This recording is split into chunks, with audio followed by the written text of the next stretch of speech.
Owen slides the tax form across the glass table with 2 fingers, careful not to smudge the toner. At quarter end, every flat surface in Merit Textile Service is buried under paper, but this sheet sits alone between us. Form 941, Schedule B. The payroll tax liability for March 29th has been moved to April 1st. The replacement digits are almost perfect. Almost. Accept it, or your first job ends today, my director says. My first corporate job. That is how Owen describes the 13 years I spent keeping contractors, restaurants, and machine shops out of trouble.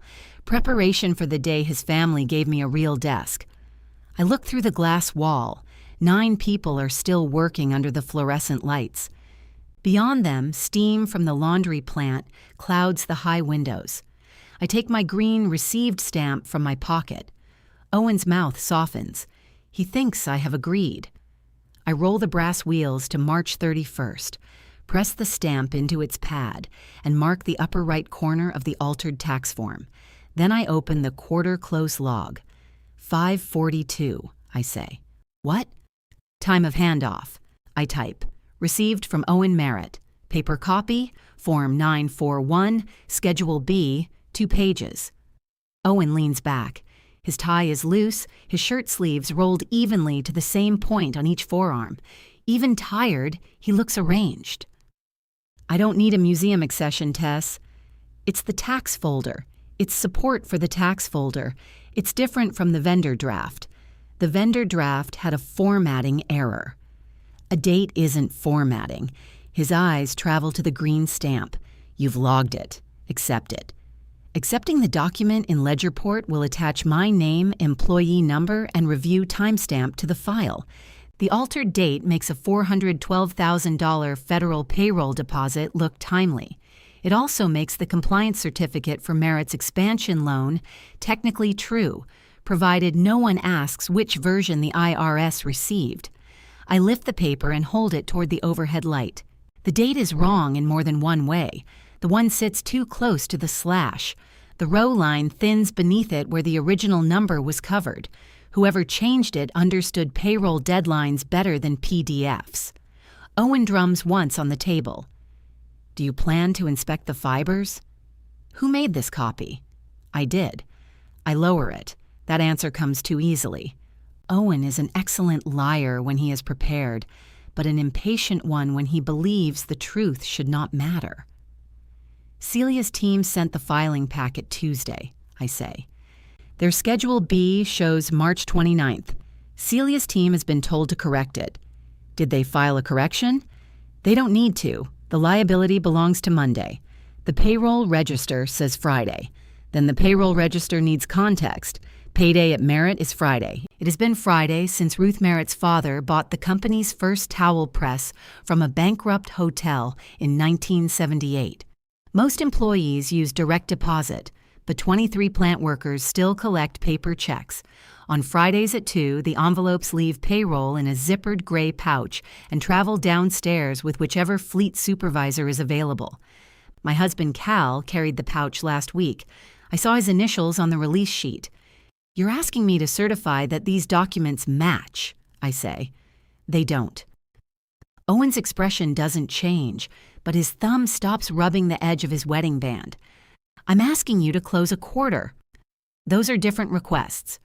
He looks through the glass wall, checking who might be watching. Owen can lower his voice without making it softer. This company employs 186 people.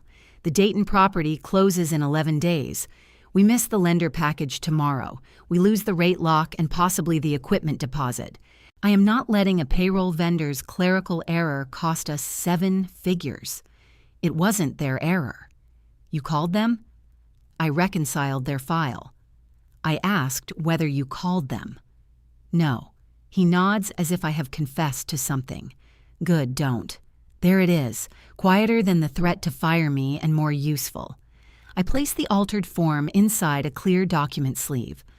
Owen watches me write the log number on a removable tab. This isn't accepted, I say. His chair rolls backward half an inch. Tess. I'll keep it in pending support. If PaySure sends a corrected filing with an IRS acknowledgement, I'll reconcile it and accept it. You are very close to making a career decision because you enjoy procedure. I don't enjoy procedure. That is true. I enjoy getting paid for work that still makes sense the morning after. Owen stands and buttons his jacket. 9 o'clock tomorrow, close room. Have the tax work stream ready. He walks out without taking the form. Through the glass, Evan Lyle glances up from his monitor and immediately looks down again. At 29, Evan has the watchful cheerfulness of a man who has survived several rounds of layoffs at other companies and considers every meeting invitation a weather warning. I wait until Owen disappears around the corner before releasing the breath caught beneath my ribs. Then I lock the sleeved form in my lower drawer. The green stamp fits in my palm, its wooden handle darkened by years of ink and skin oil. It used to belong to a dental supply warehouse that closed before I bought its office furniture at auction. The first week I had it, it stamped Recivo because the D was bent out of line. A repairman in Norwood replaced the letter and told me the mechanism would outlive both of us. I carry it because digital systems record what people do inside them. They are less helpful when someone walks through a door holding paper. At 6:15, the laundry tunnel releases a load of hospital sheets with a mechanical sigh that shudders through the finance wing. The whole building smells faintly of hot cotton and alkaline detergent. I finish matching the payroll register to PaySure's original filing packet, line by line. March 29th, $412,084.17. The payment left Merit's account on April 3rd, one business day late under the company's semi-weekly deposit schedule. A late deposit at that amount is fixable. A penalty, an amended certificate, an unpleasant conversation. An altered federal tax record in a lender package is something else. My desk phone rings at 6:28. Tess Bell, I say. Silence. Then Cal's voice. You're still upstairs. I'm impressed you found a phone. My cell's dead. Your cell is always dead. It works beautifully as a clock until 3 p.m. I turn in my chair. From my window I can see the fleet garage across the service yard. Cal stands behind the dirty glass of the dispatch booth, one hand holding the receiver, the other lifted in a wave. He is wearing navy coveralls with Merit stitched over the chest, though he owns a clean manager's shirt and keeps it hanging behind his office door. Cal says people confess expensive noises more accurately to a man in coveralls. You want Thai? He asks. I want you to tell me what day payroll went out. A pause. That sounds less delicious. The check pouch. Last week. Friday. Why? What time? I don't know. 2-ish. Did you sign it out? I always sign it out. Did anyone ask you to redo the sheet? This pause is longer. Tess, what happened? Owen gave me a Schedule B that says the payroll liability was Monday. Okay. It was Friday. Okay, he says again, this time slower. Is this the kind of okay where you need me to understand tax law, or the kind where you need me to remember a pouch? I need you to remember accurately. I took it down Friday. I handed envelopes to Janice at line 2 and Arturo in maintenance because they were leaving early. Everybody else got theirs from the cage. Did Owen speak to you afterward? No, why would he? I look at the locked drawer. Cal's silhouette shifts behind the garage glass. Do you need me to come up? I want to say yes. Instead, I hear Owen's voice asking whether I called the vendor. No, I'm finishing. That answer sounded married. What does that mean? It means you've decided I'm going to react badly, so you're saving us both time. Despite myself, I smile. Bring the tie. I'll even charge my phone. Let's not promise miracles.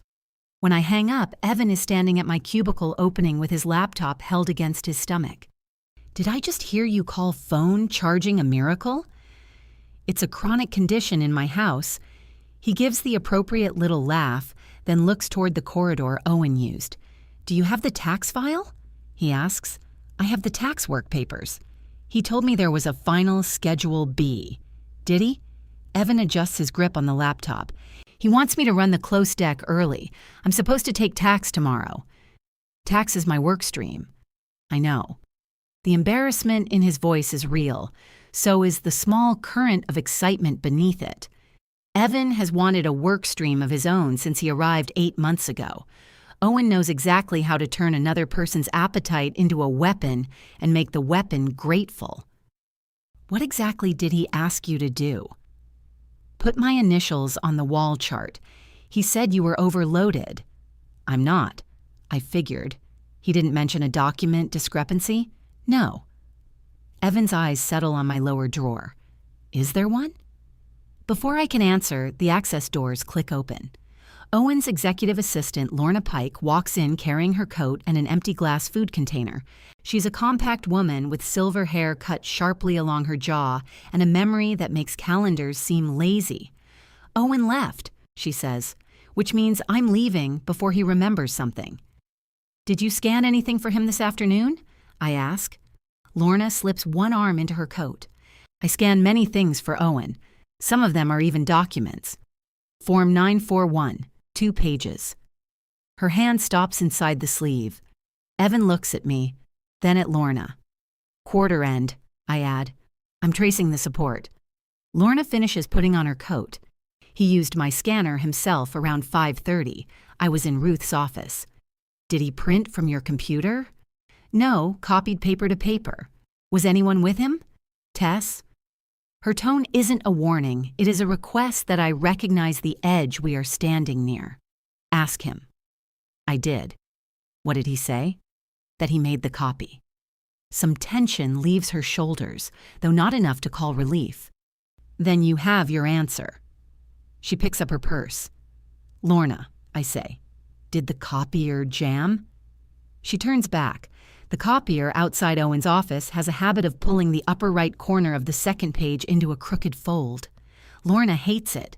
She keeps a bone folder in her desk for smoothing documents before re-scanning them. No, she says. It behaved. Then she leaves. Evan waits until the access doors close. What am I walking into tomorrow? Quarter close. That's not an answer. It's the one I can give you tonight. His face tightens. If Owen tells me to approve something, am I supposed to refuse because you know something you won't tell me? You're supposed to reconcile it before you approve it. With what? The payroll register, bank confirmation, pay sure packet and deposit calendar. Same as the checklist. Do I have access?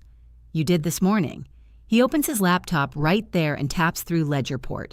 The greenish light of the screen makes him look ill. I don't now. My own access still works, but the Pay Sure folder has vanished from Evan's permissions. While Owen was sitting across from me, someone had already prepared the next move. Evan lowers the laptop. Did I do something? No. That doesn't make me feel better. It wasn't meant to. At 8:50 the next morning, the close room smells like burnt coffee, dry erase marker, and the citrus hand cream Ruth gives everyone at Christmas. A magnetic chart covers the far wall, each financial workstream marked with an owner's initials. Cash, EL, receivables, TB, fixed assets, EL, tax, TB. I set my reconciliation binder at my usual seat. The altered form remains locked downstairs. I have the original Pay Sure packet on my encrypted drive and a printed exception sheet showing the late deposit. Owen enters carrying a red marker. He greets everyone by name. He asks Evan about his mother's knee surgery. He compliments the new accrual model. Then, without looking at me, he walks to the chart and wipes TB from the tax row. The eraser squeaks against the laminate. He writes EL in red. The room goes still in the ordinary corporate way. Chairs creak, coffee cups rise, eyes discover urgent details on screens. Evan will own tax for this close, Owen says. Tess has demonstrated that she needs more time before handling decisions at this level. Heat climbs from my collar to my face. Evan looks at me. His mouth opens, but Owen is already writing my initials beside prepaid uniform inventory, the work stream normally assigned to a first-year accountant. Any questions? Owen asks. I look at the red EL beside tax, then at the glass wall where half the finance department can see it. Yes, I say. Will Evan receive the vendor-filed Schedule B or the altered one you handed me at 5:42 yesterday? The red marker stops in Owen's hand. Owen caps the marker. A useful question, he says, would be why a routine formatting correction became a public accusation. I asked which copy Evan is expected to approve. You implied I altered a federal filing. You changed the liability date. After Paysure placed it in the wrong reporting period. Across the table, Patrice from Accounts Payable closes the cap on her pen. Lionel Cho, our controller, stares at the close chart as if the answer might appear beside prepaid uniform inventory. Owen lets the silence work for him. This is exactly why I reassigned the work stream, he says. Tess found a discrepancy, became personally attached to her interpretation, and refused to close it through the proper channel. You told me not to contact the proper channel. A muscle jumps near his jaw. I told you vendor communication would go through me until we understood the issue. That is a basic control during a disputed filing. It wasn't disputed until yesterday. Tess, Lionel says. He has a pleasant voice, low and nearly apologetic, which allows him to sound reasonable while asking other people to surrender. I turn to him. Bring me both copies after this meeting, he says. We'll compare them. I have the Paysure packet and my exception sheet. Owen's paper is secured downstairs. Owen sets the red marker on the tray. Secured from whom? Anyone without custody of it. That document belongs to Merit. It's on Merit property in a Merit drawer. Patrice coughs into her fist. It could be a laugh if she were braver. Owen's gaze passes around the room, measuring what the exchange has cost him. He doesn't raise his voice. He rarely needs to. Evan will complete the tax reconciliation using the final support I provide, he says. Tess will focus on her assigned work. Lionel, please stay afterward. He opens the close deck on the screen and starts with cash. For the next 40 minutes, I sit beneath my initials on the smallest row of the chart while Owen discusses the Dayton plant as if none of us has watched him punish me in public. He is good at this part. He spots a duplicate natural gas, a accrual Evan missed. He remembers that one hospital contract resets its linen loss allowance in April. When Patrice mentions a restaurant chain that is 45 days past due, Owen knows which route driver the owner trusts and tells her how to get the invoice in front of him. Competence makes bad behavior harder to name. It gives everyone something respectable to hide behind. At 10, he dismisses the room except for Lionel and me. Evan lingers by the door. You too, Owen tells him. Evan closes it. Lionel folds his hands over his legal pad. Let's get the documents. We go downstairs together. Owen walks slightly ahead, talking to Lionel about lender deadlines. Evan stays beside me without looking at me. At my desk, I unlock the lower drawer. The clear sleeve is where I left it. The green stamp sits on the upper right corner, the log number on the removable tab. I carry it to the small conference room near receivables, where Lionel has opened the Paysure packet on his laptop. Page 2, I say. He puts Owen's paper beside the vendor PDF. March 29th on one, April 1st on the other. Evan leans forward. That's not formatting. Owen doesn't look at him. Paysure's draft reflected the check release date instead of the settlement date. The check release date controls, I say. So does the direct deposit date. Both were Friday. The funds settled Monday. Payroll tax liability doesn't wait for our bank. Lionel rubs the bridge of his nose. Did Paysure amend the filing? I requested a corrected internal schedule, Owen says. That's not what he asked, I say. Owen turns toward me. You need to stop performing. The words land more cleanly than if he had shouted. I feel every cubicle outside the glass room. Faces are angled toward screens. No one is typing. Lionel taps the vendor PDF. Was this filed? It's marked Client Review Copy, Owen says. It includes an acceptance identifier, I say. Draft packets often populate identifiers from test transmissions. That isn't how Paysure labels test transmissions. Evan shifts in his seat. Could we ask Celia? Owen's expression changes by a fraction.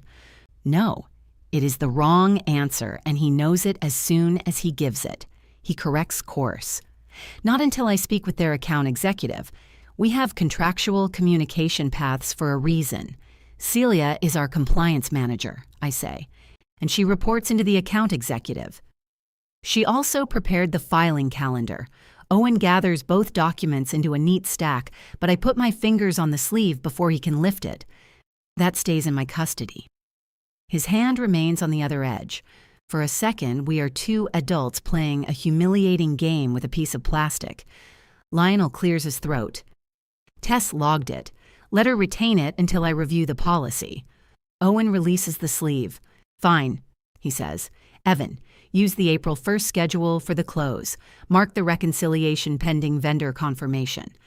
I can't approve a pending reconciliation. You can prepare it. And the lender certificate? I ask.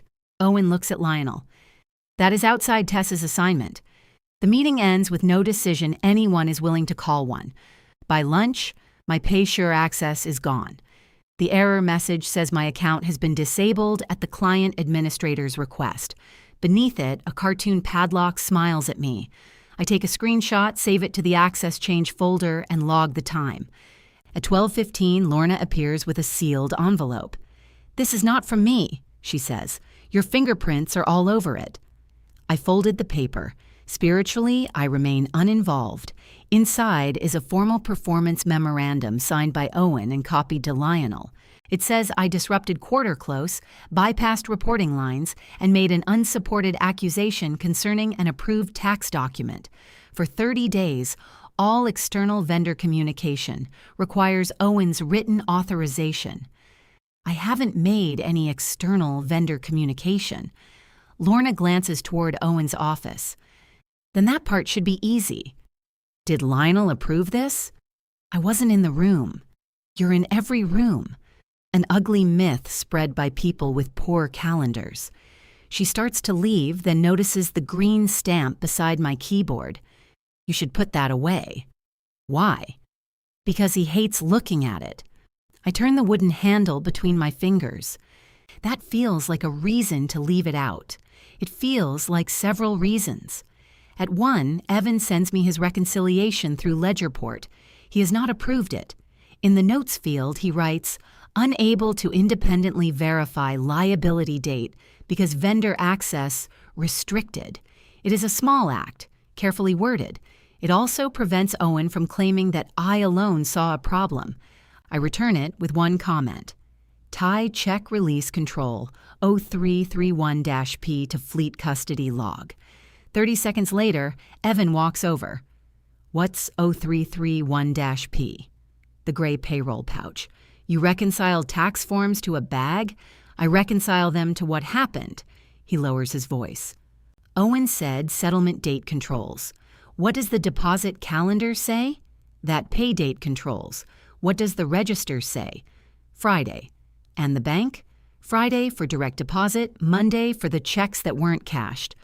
People choosing when to cash their checks doesn't change when Merit paid them. He rubs a thumb along the edge of his laptop. Why would Owen do this for one late deposit? The penalty's what, 2%? Possibly, plus interest. That's irritating, not fatal. The loan certificate asks whether all federal deposits were timely. Evan goes quiet.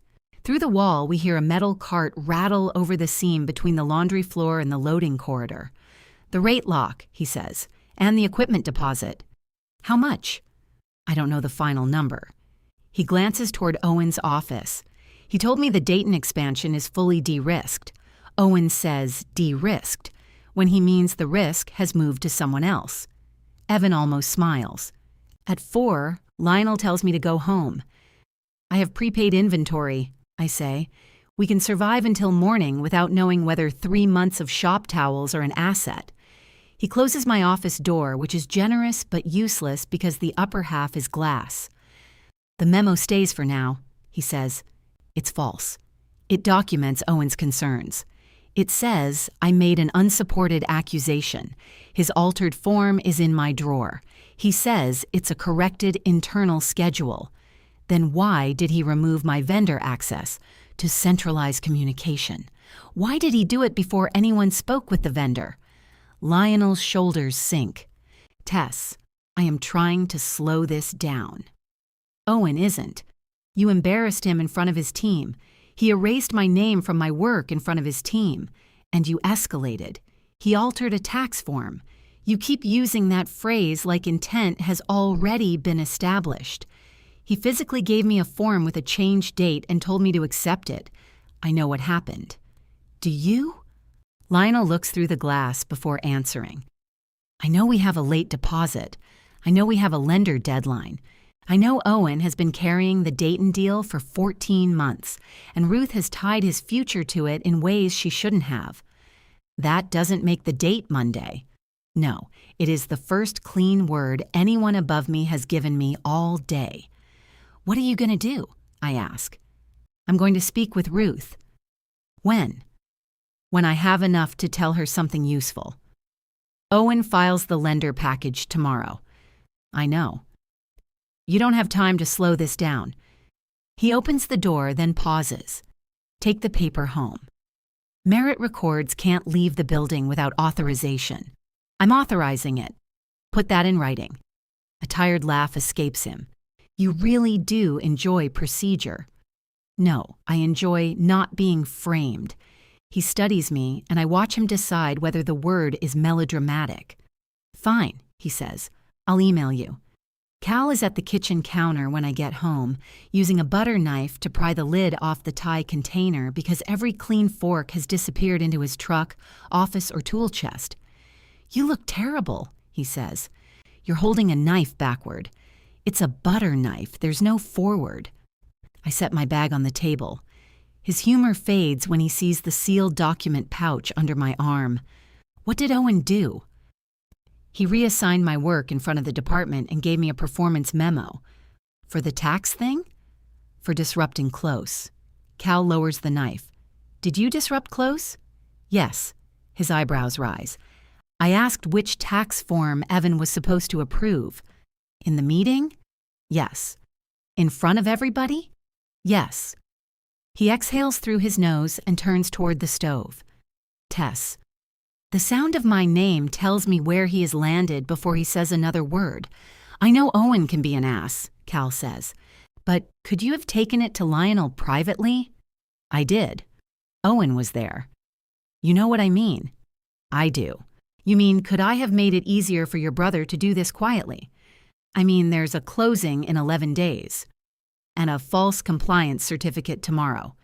Cal turns around. False, according to who? According to Friday. Don't do that. Do what? Answer like I'm stupid. I asked you what day you carried the pouch. And I told you. I also told you I don't understand the tax piece. You don't have to understand all of it. He changed the date. Did the money get paid? A day late. So fix it. Pay the fee. That is what I recommended. Then what are we fighting about? He wants the record to say it wasn't late. Cal puts both hands on the counter. Grease is still caught in the lines of one knuckle despite scrubbing. Dayton means 40 more routes, he says. A second fleet shop. It means we stop sending trucks 90 miles for a radiator repair because the local vendor knows we have no alternative. I know what Dayton means. Do you? Because to you, it's a certificate. To Owen, it's 14 months of work. To me, it's 6 trucks that won't die on Interstate 75. And to the lender? His mouth tightens. You married into a family that sometimes solves the fire before writing the report. I married you. That's not fair. No, it isn't. We stand on opposite sides of the kitchen, the unopened food cooling between us. What do you want me to do? He asks. I want you to believe me before Owen gives you permission. I believe he changed a date. I don't know that he's trying to commit fraud. I didn't ask you to call it fraud. You're sure acting like it. My phone vibrates against the table. The email is from Lionel. Authorization to remove one logged paper record overnight for safekeeping and return it at 8 the next morning. A second message arrives from Ledgerport. Document 941-SB-final has been replaced by an administrator. I open the audit notice. The user ID belongs to Owen. What? Cal asks. I pull out my laptop and sign in. The tax folder loads slowly over home Wi-Fi. Owen's new PDF appears under final support. I open it. The green received stamp is there. My log number is there. The date now says March 29th. He has replaced the altered page with a clean scan while preserving the marks that make it look like mine. Cal comes around the counter and looks over my shoulder. "That's your stamp," he says. "Yes." "So this is the one he gave you?" I take the document pouch from my bag and lay the sleeved paper beside the laptop. On paper, April 1st. On screen, March 29th. Same stamp. Same log number. Same faint crease along the top edge. Cal stares at them. "He's making it look like I uploaded the altered one," I say. This time, my husband doesn't ask whether I could have handled it privately. Cal reaches for the paper, then stops before touching the sleeve. What do we do? The we arrives late, and I'm too tired to be grateful for it. I preserve what's there. I export the Ledgerport audit history, save the replacement notice, and photograph the screen with the paper visible beside it. Cal holds that day's Cincinnati Enquirer under the sleeve because he has seen people do that in movies. The date on the computer is already in the picture, I tell him. This proves we're thorough. This proves you buy newspapers and don't read them. I do the crossword. You write over it in pen without checking whether you're right. That's called confidence. His joke falls between us without either of us smiling. I put the altered paper back into Lionel's document pouch. Cal watches me seal it. "You'll take that back tomorrow?" "I'm authorized until 8. "And then Owen gets it?" "Then it goes into controlled storage." "Controlled by who?" That's the question. Cal sits at the table. "I signed the pouch out Friday. There'll be a Fleet Gate record, too. Every manager badge logs when we cross from the finance wing to the plant. Don't go looking tonight." "Why not?" "Because you're angry." "I'm not angry." "You held a newspaper under evidence." He leans back, defeated by the accuracy of that. "I can pull the record tomorrow as part of our quarter fuel and mileage check," he says. "That's normal." "If it's normal, do it. Don't change anything. Don't forward it to a personal account." His eyes narrow. "You think I'm an idiot?" "No, I think you're a merit." He looks away first. Owen is waiting at my desk when I arrive at 7:46. Lionel stands by the window. Between them is Dana Webb from Human Resources, wearing the calm expression of someone invited because the room has become dangerous in a way no one wants to describe. I set the sealed pouch on my desk. 8 o'clock, I say, returned under Lionel's authorization. Dana checks her watch and writes the time on a yellow pad. Owen holds out his hand. The document. Where will it be stored? In the tax file. The electronic tax file was altered last night. His hand lowers. Lionel's face tells me he saw my email. Dana's tells me she did not. Owen says, "I replaced an incorrect scan. You replaced it with a different document carrying the same physical stamp and log number. I corrected the date. You recreated my stamp digitally. I preserved the indexing marks so the archive remained searchable." Dana looks at him. "Is that standard?" "It's efficient." I unzip the pouch and remove the sleeved page. "This is what he gave me. This is what I logged. If Merritt wants custody, I want a signed transfer." "Tess," Owen says, "you are not a police department." "No, police departments have cameras in their evidence rooms." Lionel presses his lips together. Owen takes one step closer. "You removed a company record after making a public accusation. You then photographed it in your home. You have violated information security policy and compromised the tax file." Lionel authorized the removal. He did not authorize photography. The picture contains no employee names, social security numbers, or bank information. Dana holds out her hand. "May I see the authorization?" I show her Lionel's email. She reads it twice. The record should be returned to company custody. Lionel can sign for it. Owen starts to object, but Lionel moves first. He writes the time, document number, and condition on a receipt from my desk pad. Then he signs it. I pass him the sleeve. The tiny irritation in Owen's face is almost worth the nausea in my stomach. He planned to take the paper from me. Instead, Lionel's name now sits between Owen and the only original copy of what he did. Dana hands me another envelope. "This is notice of investigatory leave," she says. 3 paid business days while we review document handling and professional conduct. Owen changes a tax form and I'm investigated for handling it. We're reviewing all relevant conduct.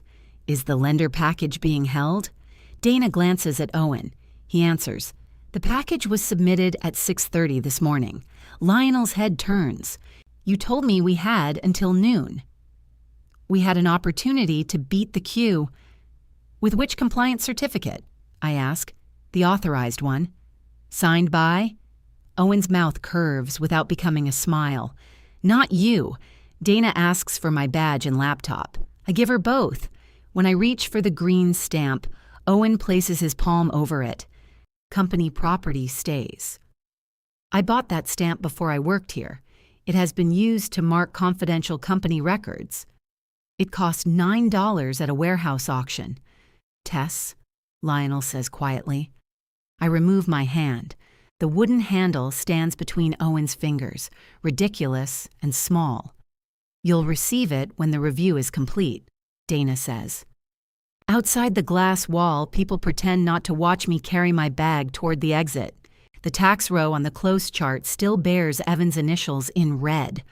Lorna meets me at the access doors. "I hear you're taking a vacation," she says. 3 days in scenic unemployment." "You're being paid. I'll splurge on indoor plumbing." She holds the door open, then drops her voice. "Copier job history retains 90 days unless an administrator purges it. Facilities has a monthly usage report due Friday."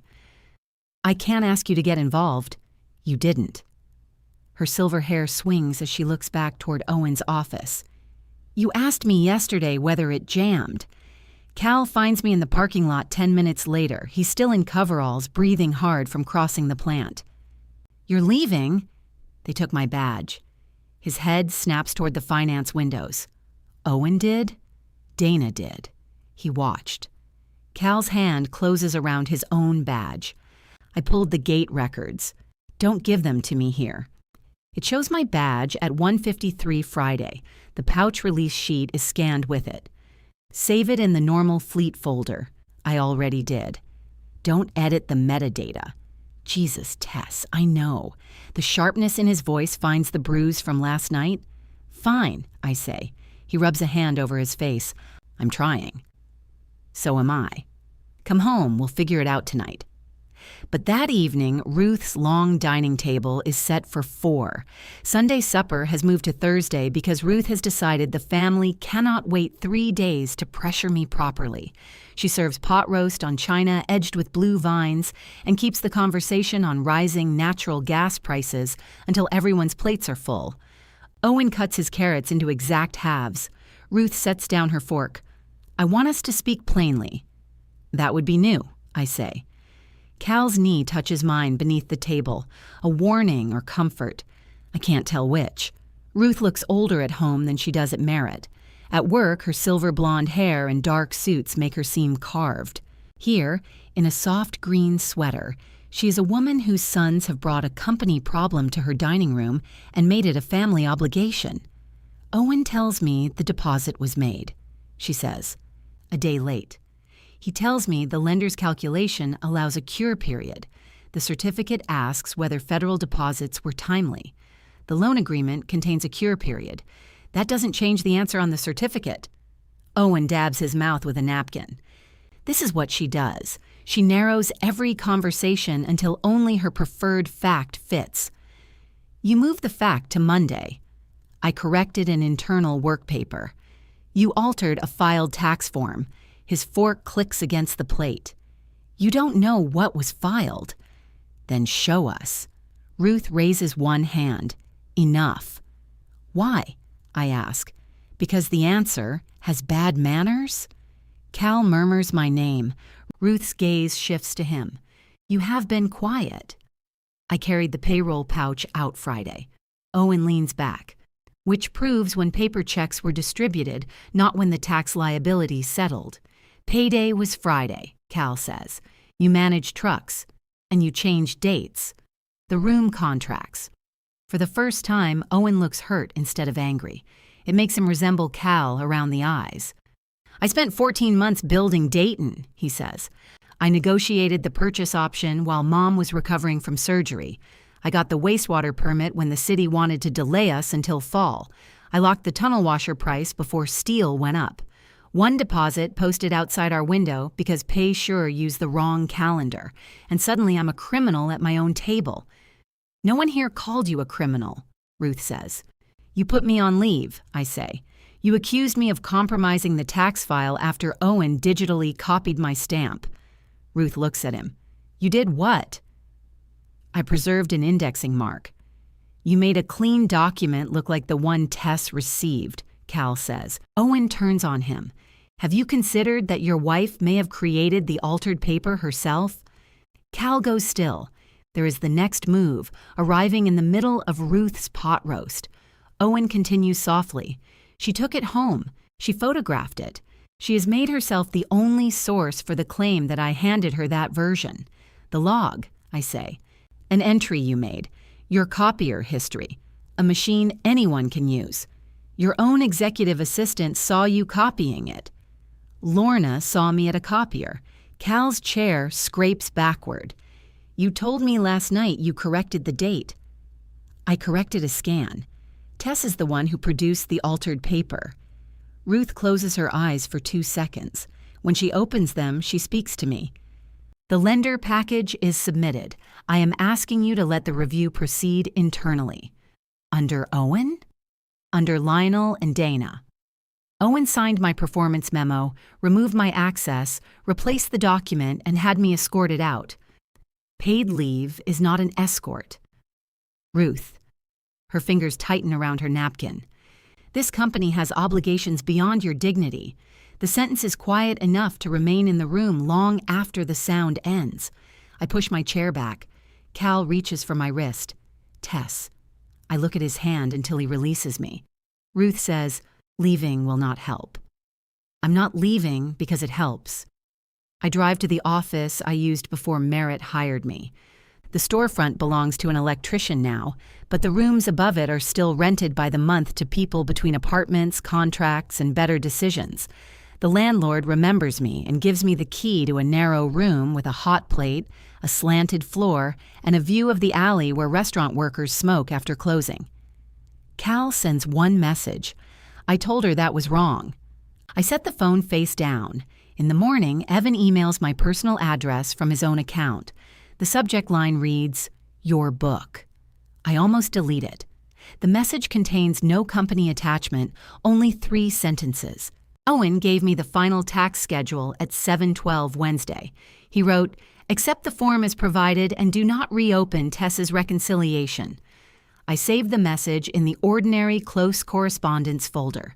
Then, your green stamp is in his desk. By the end of my paid leave, the Merit portal locks me out completely. Dana extends the investigation another week. My quarter bonus is placed on hold. Lionel does not answer my email asking whether the lender has been told about the disputed support. Cal comes to the room above the old office carrying my clothes in 2 laundry bags labeled Hospital White Reject. Appropriate, I say. He puts them on the floor. Mom wants a lender readiness review Monday. Readiness for a loan they already certified? She says the lender asked for supporting tax records before releasing the equipment draw. Who's attending? Mom, Owen, Lionel, Dana, the outside accountant. Not me. I told her the review is useless without you. And, she said Owen objected. That wasn't my question. Cal looks toward the single window. She wants you there. What does she want me to bring? The paper. Lionel has it. He put it in the fire cabinet. Dana sealed it. That is better than I expected. Will PaySure be there? I ask. Mom said Owen has handled the vendor. I laugh once. Cal takes an envelope from inside his jacket. Gate record and pouch release sheet. Normal copies requested through fleet reporting. I kept the originals in the quarter folder. I don't take the envelope. Bring them Monday, I say. You should be the one who explains them. He nods. And Cal? Yeah? If your mother wants an honest review, Celia Ramos attends. Owen refuses in writing. That refusal is what finally moves Ruth. She sends Celia a formal meeting invitation through Merritt's general vendor channel, copying Lionel, Dana, and the outside accountant before Owen can intercept it. At 9 Monday morning, the glass close room is crowded again. My green stamp sits beside Owen's legal pad. He sees me notice it and puts one hand over the wooden handle. Ruth enters last. Celia Ramos confirmed, she says. She's downstairs. For the first time since Owen slid the altered form across the table, he looks toward the door as if whatever comes through it may not belong to him. The door opens and Celia Ramos walks in, carrying a navy document case and a cardboard tray of coffees. I wasn't sure what kind of meeting this was, she says, setting down the tray, so I brought caffeine and paper. She is small, broad-shouldered and dressed in the charcoal suit she wears for annual compliance reviews. Her black hair is pinned at the nape of her neck with 2 silver clips. I have watched her make vice presidents revise payroll calendars by asking them, very pleasantly, to read their own policies aloud. Owen stands. Celia. This could have been handled through Martin. Martin sells payroll services. I file payroll taxes. She gives Ruth a coffee, nods to Lionel and Dana, then places the document case on the glass table. The outside accountant, Bonnie Glass, moves her legal pad aside. Owen's hand remains over my stamp. Celia looks at me. You all right? I've had better quarter ends. I've had worse coffee. Ruth takes the head chair. We need to determine which Schedule B was filed, whether the filing was accurate, and why our internal support does not match.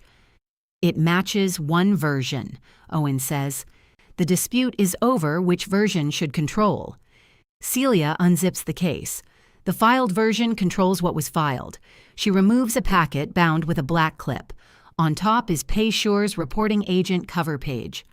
Beneath it is the electronic transmission summary, the IRS acceptance acknowledgement, and Merit Textile Services Form 941 with Schedule B. She lays the second page in the center of the table. March 29th, $412,084.17. The same number that has sat in my head for weeks. Owen takes the page by one corner. This was the original submission. This was the submission, Celia says. The liability date should have been April 1st. No. The paper checks did not settle until Monday. Settlement is irrelevant. Merit made wages available Friday. Direct deposits were effective Friday. Your check release report says Friday. Your tax liability arose Friday. I was told your team could correct the schedule. You asked us to issue an internal copy showing April 1st without amending the federal filing. The room becomes very quiet. Owen releases the page. I asked you to align the schedule with settlement. And I told you in writing we would not do that. Do you have that communication? Yes. He looks at Ruth. This is a vendor protecting herself from an error. Celia opens the packet to a tab marked Client Correspondence. I'm protecting the filing record, she says. Paysure transmitted the Schedule B at 11:14 a.m. on April 4th. The IRS accepted it at 11:19. We sent the accepted client packet to Tess and Lionel at 11:26. At 2:07, Owen asked me to change the liability date in the client copy. I declined at 2:31 and explained the deposit had been late. He then asked that all communication go through Paysure's account executive. Lionel looks down at his hands. I remember his careful promise to tell Ruth when he had something useful. Celia had given him something useful before Owen ever entered the glass room with the altered page. You received that email? I ask. Lionel nods once.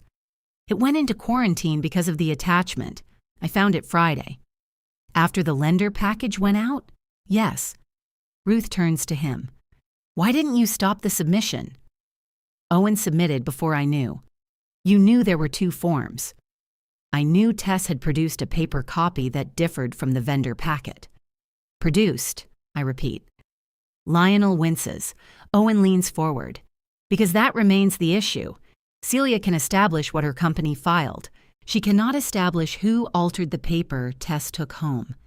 Dana opens the file cabinet log. The paper was transferred from Tess to Lionel at 8:03, sealed by me at 8:20, and stored until this meeting. After she had it overnight, Cal puts the Fleetgate report on the table. Owen barely glances at it. That proves payroll left Friday. We've covered that. It also proves I was in the plant at 1:53, Cal says. The pouch release sheet is linked to the gate entry. Tess reconciled that number before you gave her the paper. What is your point? My point is, she already had 4 records showing Friday.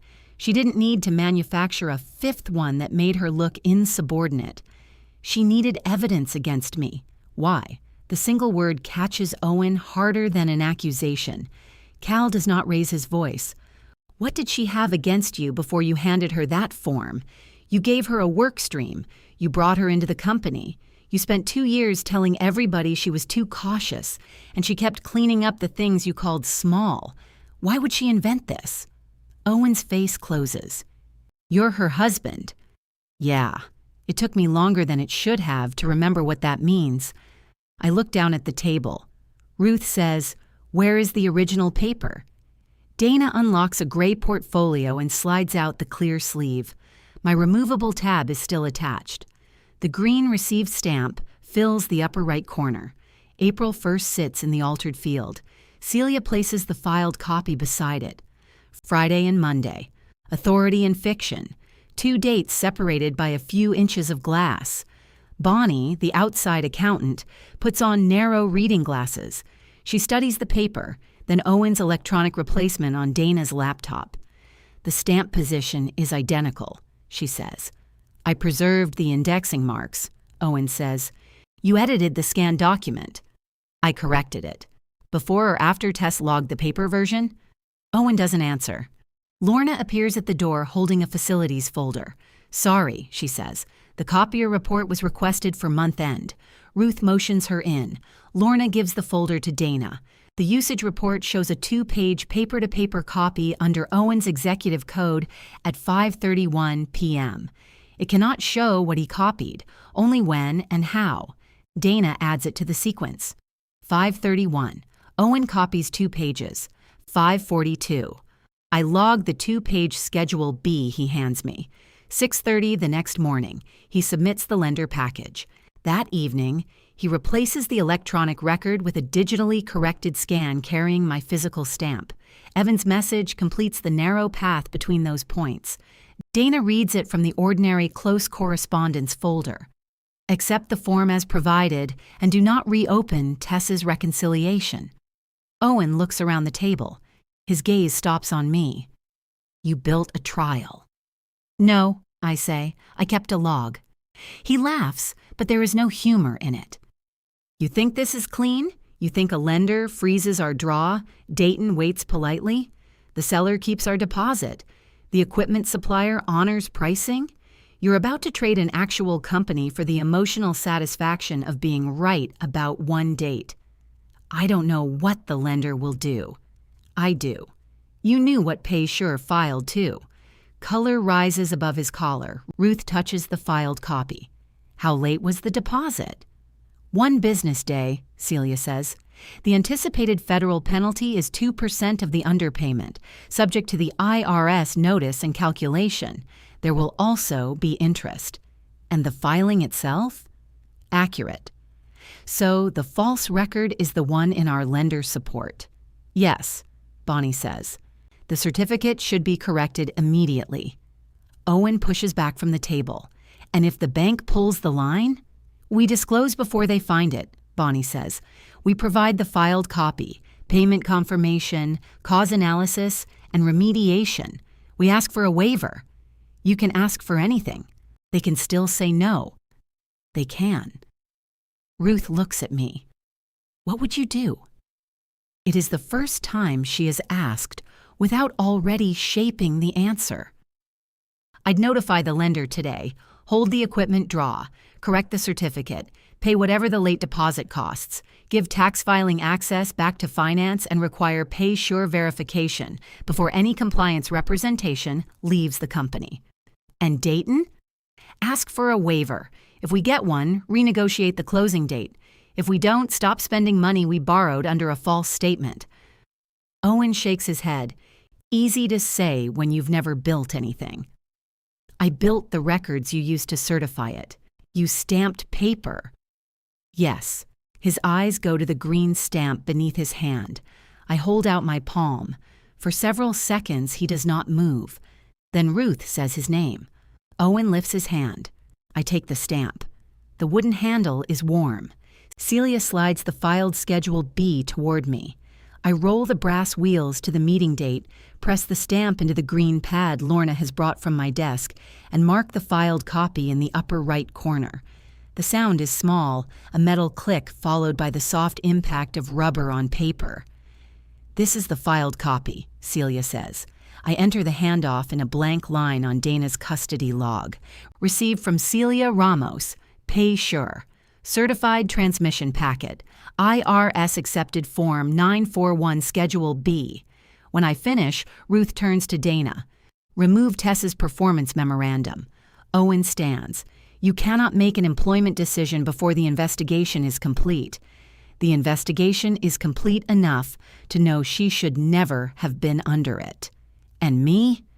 Ruth folds her hands. You will not sign, submit, or alter financial support effective now. Lionel will contact the lender with Bonnie. You will provide every Dayton communication they request. This was my project. It was Merritt's project. You told me if I delivered Dayton, I was ready. I told you results mattered. They do. So does how they remain true after you leave the room. He looks at Cal, perhaps waiting for his brother to offer one private route out of the humiliation. Cal says, "Give Dana the stamp pad." Owen's mouth twists. Then he walks out. Ruth's correction does not repair everything she broke. When Dana asks whether I can return to work that afternoon, I say no. My badge is restored, my laptop released, and the memorandum removed, but I remain in the room above my old office while Bonnie reviews the lender package. Cal comes by with dinner, clean shirts, and updates from the fleet shop. Some nights I let him stay. Some nights I don't. The lender's response arrives 6 business days after Merritt's disclosure. They grant a waiver, charge a fee, increase reporting requirements, and delay the equipment draw until an independent review is complete. The seller keeps part of Merritt's deposit in exchange for extending the Dayton closing. The equipment supplier reprices the tunnel washer. The late deposit penalty is exactly as irritating as Evan predicted. Bonuses disappear across management, including mine. Patrice corners me beside the break room refrigerator after I return. My husband had already picked a boat, she says. I'm sorry. I'm not. He named it before buying it. That's arrogance. Then she asks whether I need her receivables aging for the new lender report. Evan keeps the tax workstream long enough to finish it correctly. His approval note contains 9 attachments and a paragraph so cautious it could survive a flood. Lorna returns my green stamp in a padded envelope with a handwritten receipt. Owen stays through the independent review because only he knows every promise made on Dayton. He answers questions, renegotiates delivery dates, and saves enough of the equipment order to keep the project possible. He is still good at the work. That is what makes watching his authority shrink feel less like victory and more like a debt finally collected. Ruth removes him from the succession plan and brings in an outside controller. Owen is reassigned to operations with no access to financial certifications. He lasts 4 months. When another textile company offers him a regional expansion role, he leaves without a farewell lunch. His office is empty by noon except for the red marker he used on the close chart. Cal and I move back into our house gradually. The first night I stay, he has charged his phone to 87% and placed 3 clean forks in the silverware drawer like a peace offering. I believed you eventually, he says. Eventually isn't the same as when it costs something. I know. I wait. I asked you to hold the danger so I wouldn't have to disappoint them, he says. Then I called it caution. That is close enough to the truth that we can begin there. Ruth offers me Owen's old role. I decline it. Instead, Bonnie and I write a position that has direct reporting access to Ruth and the outside controller, authority to communicate with filing vendors, and protection from operational managers' changing compliance support. Director of Reporting and Compliance sounds less grand than Owen's title. It also comes with terms bearing Ruth's signature. At the next quarter end, the laundry tunnel sighs beneath the finance floor, shaking the windows as it releases another load of white sheets. Celia delivers the payroll packet herself. I check the transmission number against the IRS acknowledgement. I match the liability dates to the payroll register, the deposit calendar, and Cal's pouch release log. Everything agrees. The green stamp waits beside my hand. I roll the brass wheels to the correct date and bring it down on a clean copy.